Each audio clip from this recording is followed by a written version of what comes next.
Shalom et bienvenue de retour en Israël avec Aline. Aujourd'hui, dans notre spécial de Pâques, nous allons revivre ensemble les dernières 24 heures de la vie de Jésus en suivant pas à pas le chemin qu'il a parcouru. Avec le Cénacle, le lieu de la dernière scène, Gethsémani, le lieu du baiser de la trahison, la prison dans la maison de Caïphe, le lieu du jugement, la Via Dolorosa, le Golgotha, et nous terminerons la journée au tombeau vide de Jésus. De grandes émotions nous attendent aujourd'hui. Alors, si vous êtes prêtes, commençons.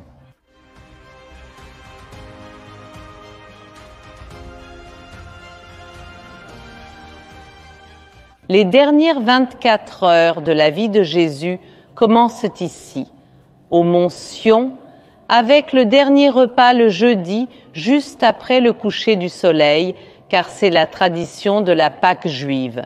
Et à cette période de l'année, le coucher du soleil est vers 6h30 du soir. Donc, notre chronomètre commence le jeudi à 6h30 du soir dans le Cénacle, également connu sous le nom de la chambre haute. La Bible nous dit que le dernier repas a lieu au 2e étage d'une maison. La Bible ne mentionne pas le nom du propriétaire ou de la propriétaire de la maison, mais la tradition la plus importante de Jérusalem dit que c'est cet endroit.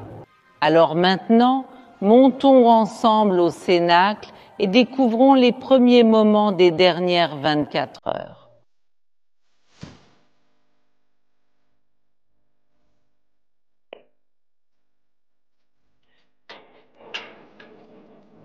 C'est ici qu'a eu lieu le dernier repas de Jésus. Mais avant de commencer ce grand repas, Jésus fait quelque chose qui choque ses disciples. Il lave les pieds des apôtres. Le lavage des pieds était une pratique courante à l'époque biblique que le maître de maison offrait à ses invités. Cependant, ce n'était pas lui-même qui le faisait, mais il offrait un serviteur à sa place. Et c'est pourquoi l'acte de Jésus a tellement choqué les disciples, parce qu'il l'a fait lui-même. Et le repas lui-même va commencer vers 7h du soir, 19h. Ils se réunissent donc ici, autour d'une table, et s'assoient de manière inclinée sur ce qu'on appelle un triclinium. Et ce repas va être très important. Lors de ce repas, Jésus va prédire qui va le trahir. Il va aussi prédire le reniement de Pierre. Et comme il savait tout ce qui allait se passer dans les prochaines 24 heures, il prend le pain sans levain et le vin et les distribue à eux. Et il leur enseigne alors à propos du pain et du vin. Et c'est aussi intéressant parce que ce repas était marqué par le pain sans levain, le vin, ainsi que par l'agneau pascal que l'on mangeait et par les herbes amères. Et l'amertume de Jésus, on va vraiment la voir s'intensifier d'heure en heure au cours de cette journée.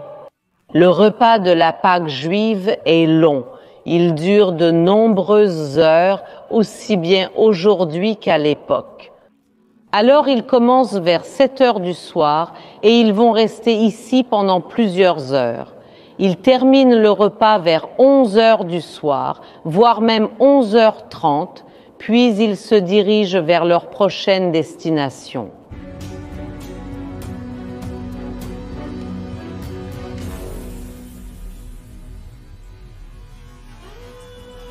Et après ce grand repas, ce moment biblique si important, Jésus prend ses disciples.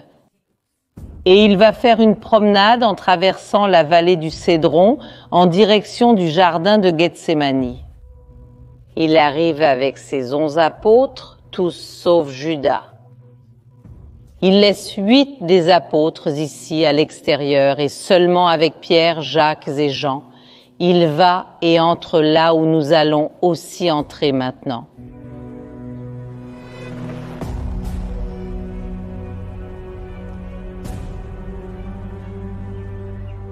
Gethsémani, ou dans l'original en hébreu, Gatshmanim, signifie le lieu du pressoir à huile.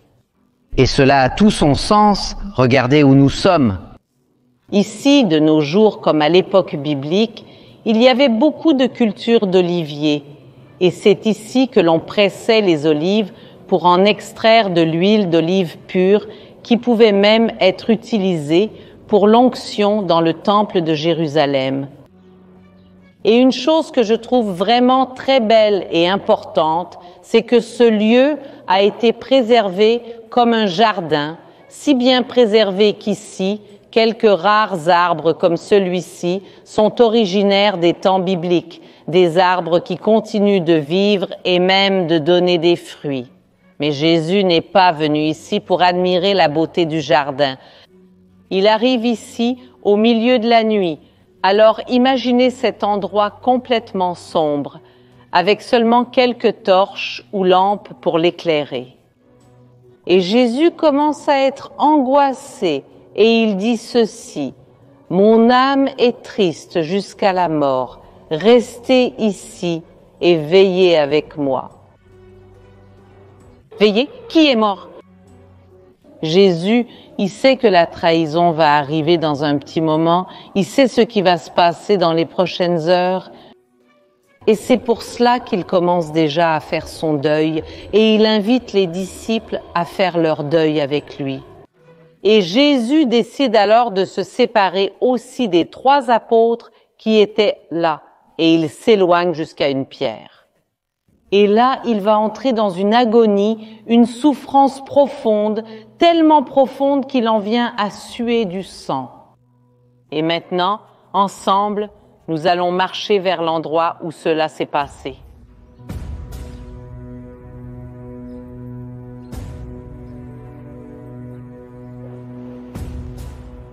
Regardez comme c'est incroyable. Cet arbre aussi date de l'époque biblique. Et au fond, on peut voir la porte dorée, où nous avons fait une vidéo spéciale à l'intérieur dimanche dernier. Je vais laisser le lien ici en haut, au cas où vous voudriez regarder. Mais maintenant, nous allons voir la pierre de l'agonie.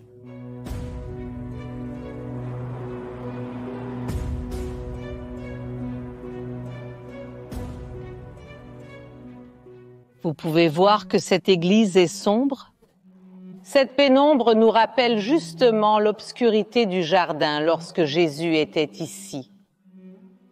Et il s'éloignait à 2 à la distance d'un jet de pierre, et s'étant mis à genoux, il priait, disant « Père, si tu veux, éloigne de moi cette coupe, toutefois que ce ne soit pas ma volonté, mais la tienne qui soit faite. » Et un ange du ciel lui apparut pour le fortifier, et étant en agonie, il priait plus intensément, et sa sueur devint comme de grosses gouttes de sang qui tombaient jusqu'à terre. Et la pierre sur laquelle Jésus a vécu son agonie a été préservée jusqu'à aujourd'hui, et nous la voyons ici. Elle est le témoin de ces événements. L'église a été construite à l'origine à l'époque byzantine et a été détruite et reconstruite plusieurs fois. La dernière reconstruction a eu lieu au XXe siècle avec le soutien de chrétiens du monde entier, y compris du Brésil. C'est pourquoi, en hommage et en remerciement au peuple brésilien, on a placé ici, au plafond de l'église, les armoiries de la République du Brésil.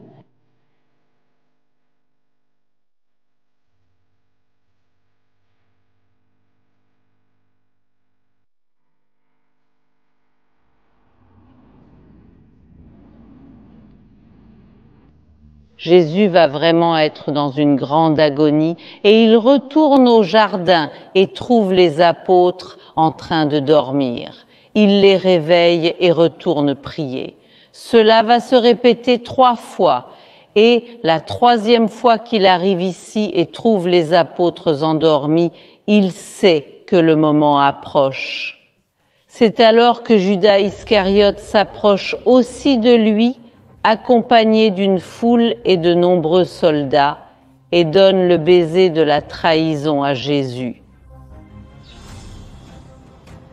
Et alors ils arrêtent Jésus et vont l'emmener d'ici à la maison de Caïphe, où nous allons également nous rendre maintenant pendant cette nuit des ténèbres.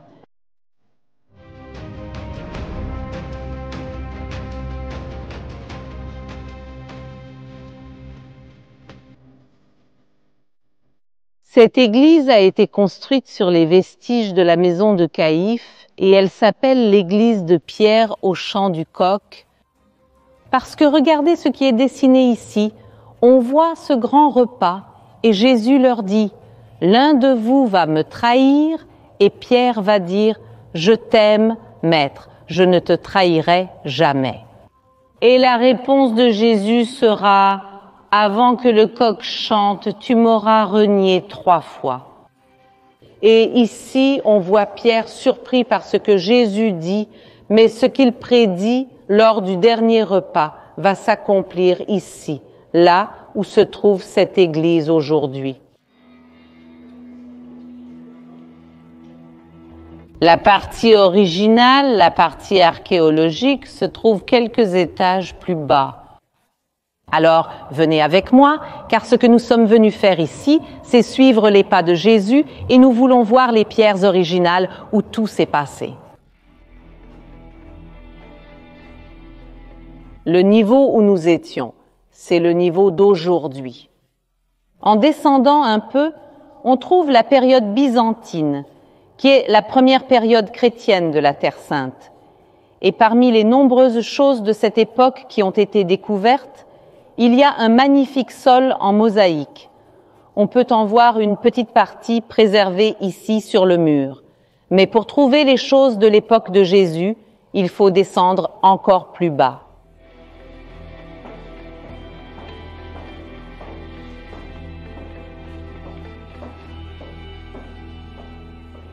Jésus est amené ici pendant la nuit, alors que la plupart de Jérusalem dormait et que personne n'avait la moindre idée de ce qui se passait à l'intérieur. Voici la prison où Jésus a été placé. Cet endroit était rempli de soldats et ils voulaient mettre Jésus dans une cellule. On voit qu'il y en a plusieurs ici.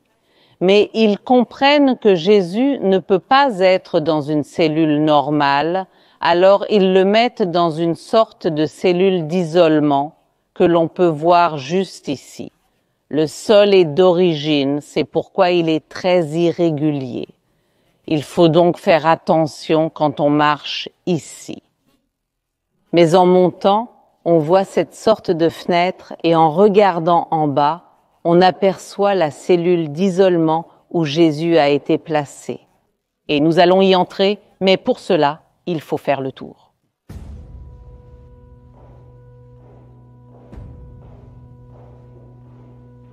À chaque pas que Jésus faisait, à chaque heure qui passait, sa souffrance augmentait.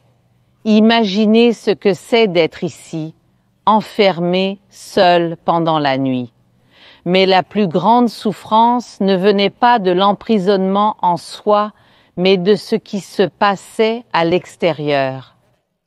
Ici, à l'extérieur de la prison, se trouvait Pierre, le grand compagnon de Jésus, l'un des apôtres, tellement cher à Jésus. 3 personnes différentes s'approchent de lui et demandent « Tu le connais? Tu es l'un des Galiléens? L'un des disciples de Jésus ?» Et 3 fois Pierre renie Jésus. Ici, c'est une souffrance qui est plus que physique. C'est aussi une souffrance émotionnelle et spirituelle. Et ici, le psaume 88 reflète la souffrance de ce lieu. Et je pense que la phrase la plus importante est celle-ci. « Mon âme est saturée de souffrance et ma vie est arrivée aux portes de la mort. » Jésus, il passe plusieurs heures ici à l'intérieur et nous savons que pendant qu'il était en prison, dehors le coq commence à chanter. Cela nous indique que le lever du soleil est probablement arrivé. À cette époque de l'année, le lever du soleil est vers 5h30 du matin. Il y a aussi une deuxième interprétation qui dit que peut-être ce coq n'était pas l'animal, mais plutôt le sonneur de trompette du temple, qui le matin jouait aussi 3 fois des trompettes. Mais il faisait aussi cela juste au lever du soleil, au début de la matinée. Alors, lorsque les premiers rayons du soleil apparaissent vers 5h30, 6h du matin, Jésus était ici, et puis, à l'aube, il va être emmené devant Ponce Pilate.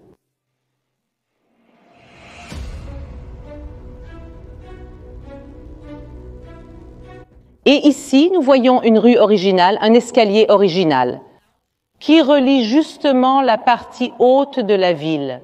Et c'est pourquoi, de nos jours, elle est connue comme l'escalier saint, parce que l'on croit que c'est ici que Jésus a marché pendant ces moments de grande souffrance.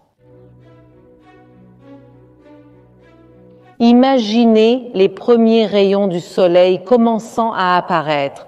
Jésus entre ici, attaché, amené par les soldats, et il entre où? Dans la grande forteresse d'Antonia. Si nous étions arrivés ici il y a 2000 ans, nous aurions vu une forteresse colossale construite par le roi Hérode lui-même. Elle se trouvait à côté du temple de Jérusalem et il y avait en permanence des soldats romains attendant les ordres de Ponce Pilate. Et c'est dans cette même forteresse que Ponce Pilate, gouverneur romain de la Judée, condamne Jésus à mort, la mort la plus terrible de cette époque, la mort par crucifixion. Les constructions que nous voyons ici sont postérieures, mais des découvertes archéologiques sur ce site prouvent sans aucun doute que nous marchons sur les vestiges de cette même forteresse. Et Ponce Pilate, en plus de condamner Jésus à une mort extrêmement douloureuse et pénible sur la croix, veut lui infliger encore plus de souffrance, et c'est pourquoi, à l'intérieur de la forteresse Antonia, Jésus est flagellé. Il est fouetté, giflé, il reçoit la couronne d'épines et le manteau pourpre. La tradition dit que l'endroit précis à l'intérieur de la forteresse Antonia, où cela s'est produit, est exactement là où cette église est construite aujourd'hui. On peut même voir que l'arc d'entrée de l'église nous rappelle la forme de la couronne d'épines. Alors, entrons dans le lieu de la flagellation.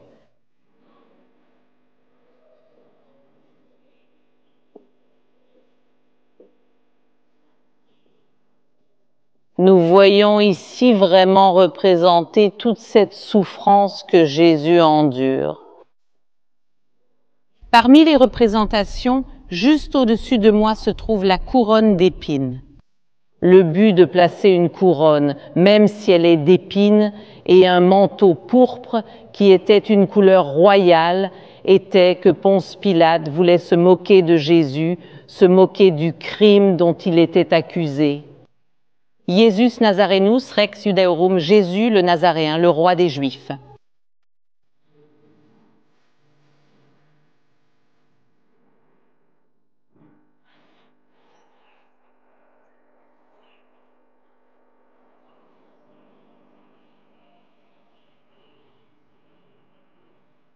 Ces pierres sur lesquelles je marche en ce moment, elles sont d'origine de la forteresse d'Antonia. La crucifixion était une méthode très couramment utilisée par les Romains. Ponce Pilate, il était célèbre pour avoir crucifié des milliers de personnes. On sait même que le même jour, à côté de Jésus, 2 autres personnes ont été crucifiées. 2 voleurs. Mais Ponce Pilate voulait différencier la crucifixion de Jésus des autres. Et c'est pourquoi, en plus du fléau, il remet la croix à Jésus. Et Jésus devait porter la croix dans les rues de la ville. Alors ici, c'est l'endroit où la croix a été reçue et le début de la Via Dolorosa. La Via Dolorosa mesure environ 1 kilomètre de long.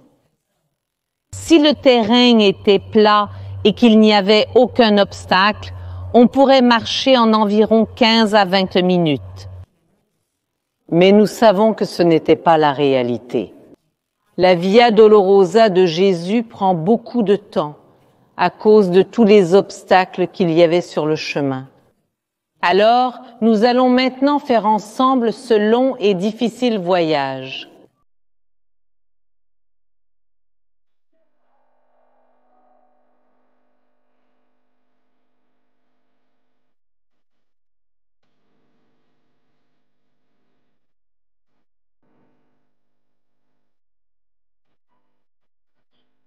Maintenant, ici en haut, nous voyons une grande arche.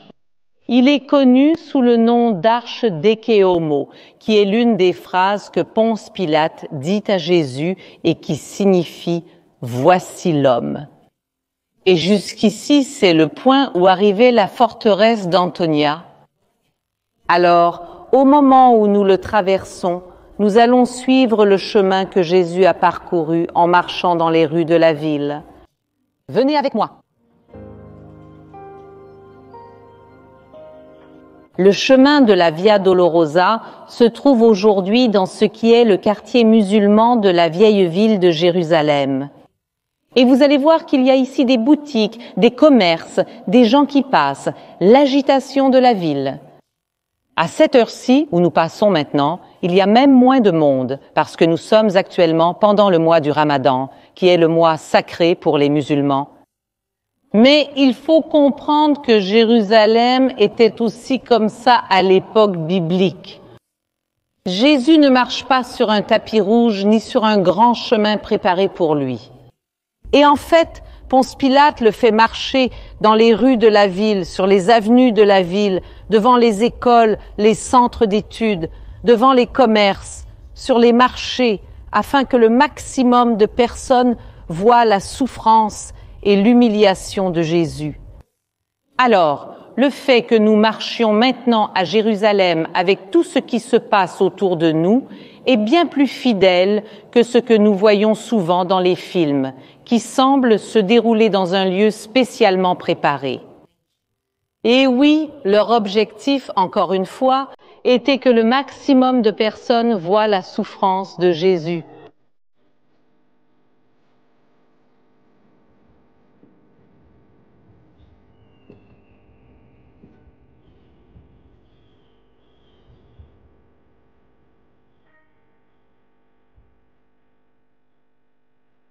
Nous arrivons maintenant à une bifurcation de la Via Dolorosa.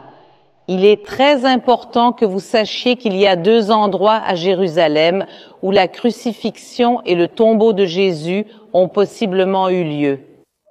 L'un d'eux s'appelle le Jardin du Tombeau et il se trouve dans la direction où nous allons ensemble maintenant. Et la deuxième possibilité s'appelle le Saint-Sépulcre et il se trouve dans cette direction.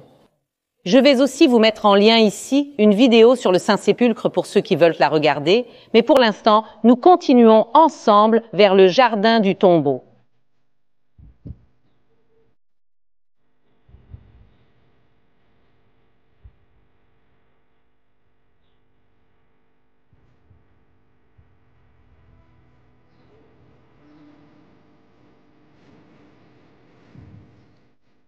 Regardez maintenant comment la ville est devenue animée en quelques minutes.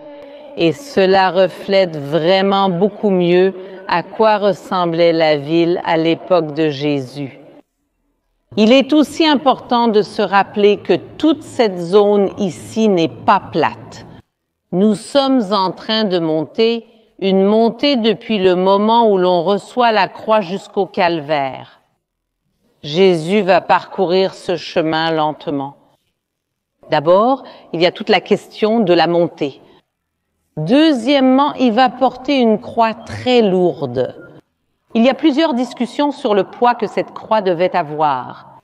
Mais le chiffre le plus accepté parmi les historiens est d'environ 135 kilos. Mais ce dont nous sommes certains, c'est que la croix était si lourde que Simon de Cyrène va aider Jésus à porter la croix. Il existe aussi des traditions qui disent que Jésus tombe, plus d'une fois avec la croix. Et c'est pourquoi, lentement, lentement, aux yeux de toute la ville de Jérusalem, Jésus, sur ce chemin, porte sa croix. La Bible nous raconte que Jésus a été crucifié à l'extérieur des murs de la ville et nous pouvons voir que notre chemin se dirige vers l'une des portes de sortie.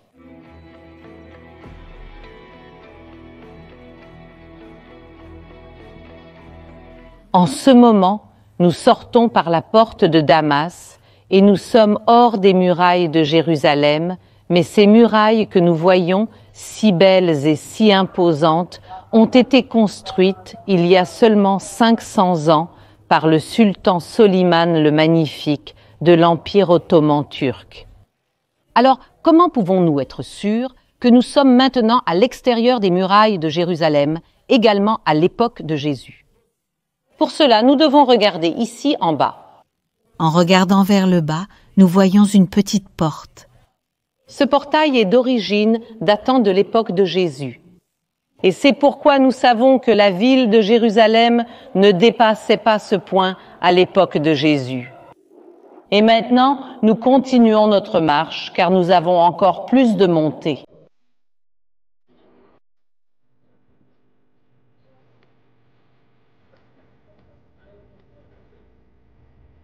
Une autre chose qui rendait ce trajet difficile, ce chemin, c'était le sol. Il y a 2000 ans, le sol n'était pas aussi parfait et asphalté qu'on le voit aujourd'hui. Au moment où nous sommes sortis de la porte de Damas, tout le chemin jusqu'à l'arrivée au calvaire, ce chemin était en terre battue, un sol irrégulier qui rendait encore plus difficile le passage de Jésus et ralentissait ainsi encore plus le trajet.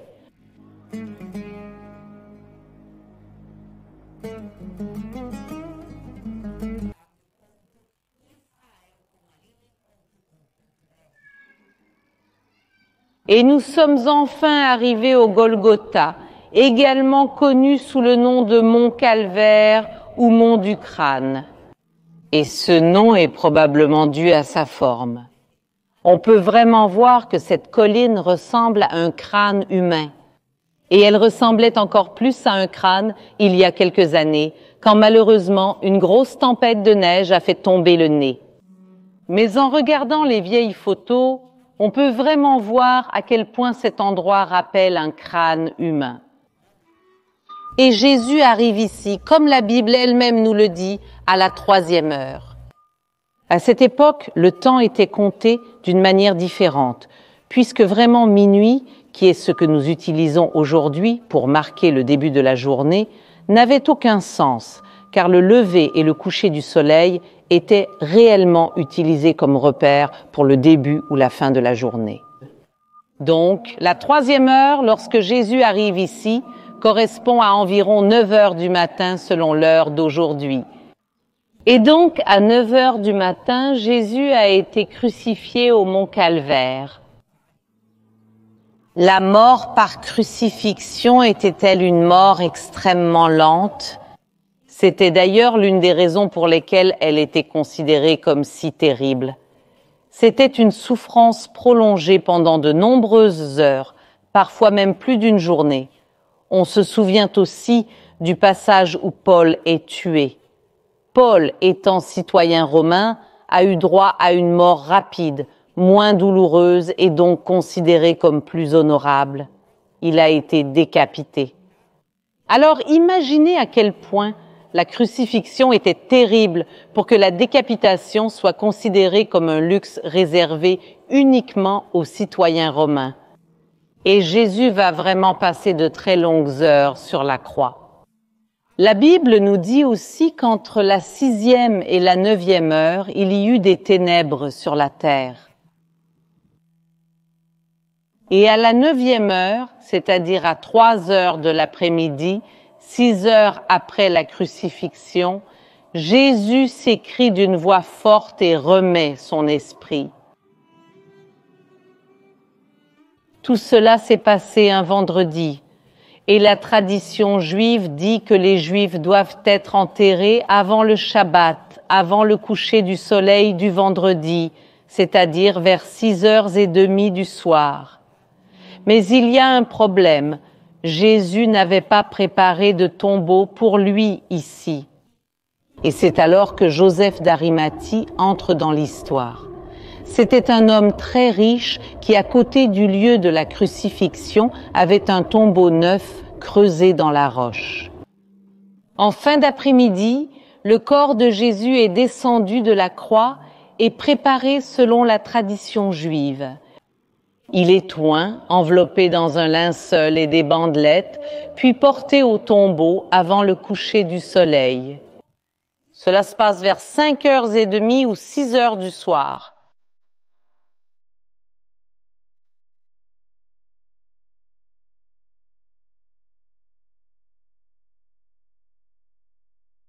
Devant moi, je vois déjà le tombeau vide et l'entrée du tombeau était fermée par une grande pierre.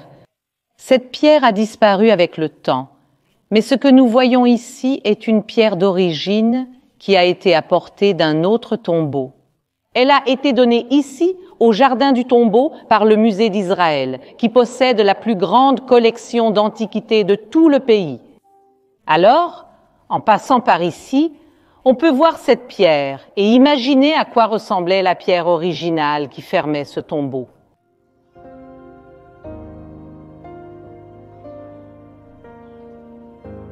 Comme la Bible nous le dit, le tombeau est creusé dans la roche.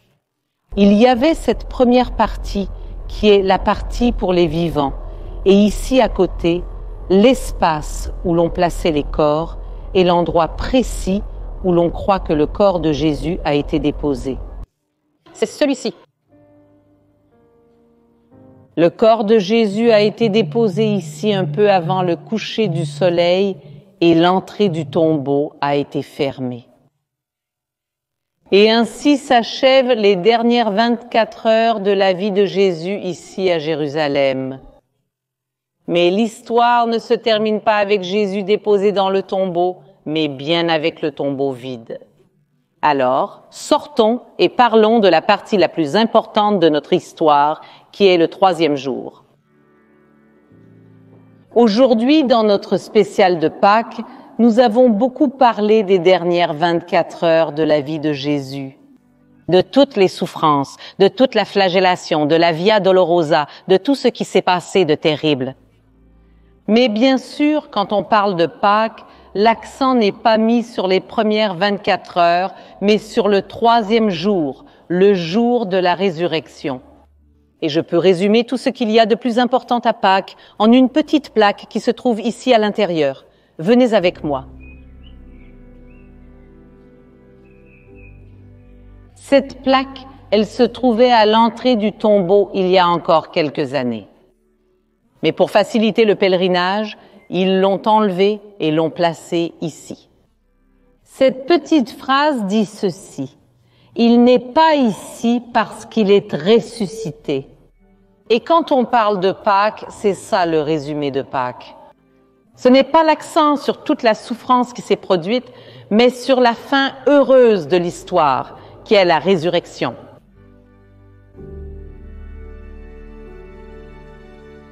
Nous sommes ici avec João Batista Evangelista. Il est brésilien, bénévole ici au Jardin du Tombeau depuis de nombreuses années. C'est lui qui accueille nos caravanes brésiliennes ici, ainsi que tous les Brésiliens qui viennent visiter ce lieu si spécial. Et maintenant, puisque nous sommes le dimanche de Pâques, j'aimerais que tu nous parles un peu plus du tombeau vide. Oui, nous sommes ici en train de voir le tombeau vide. Il est ressuscité et nous pouvons croire en demain. La Bible dit que Jésus est ressuscité le 3e jour, ici à Jérusalem, tout près d'où nous sommes. le prince de la paix est vivant et règne sur le monde entier. Je peux bénir ton cœur, celui de ta famille, et je veux vous souhaiter une joyeuse Pâques 2024. Nous vous attendons ici en Israël et au jardin du tombeau pour visiter le tombeau vide qui est le plus grand témoignage qu'il est ressuscité et qu'il est vivant. J'espère que vous avez aimé notre spécial de Pâques de cette année. Joyeuse Pâques, Jean. Merci beaucoup encore une fois. Encore une fois, merci et joyeuse Pâques d'ici du jardin du tombeau. Joyeuse Pâques à tout le monde. Un dimanche très béni. Bisous et à la prochaine.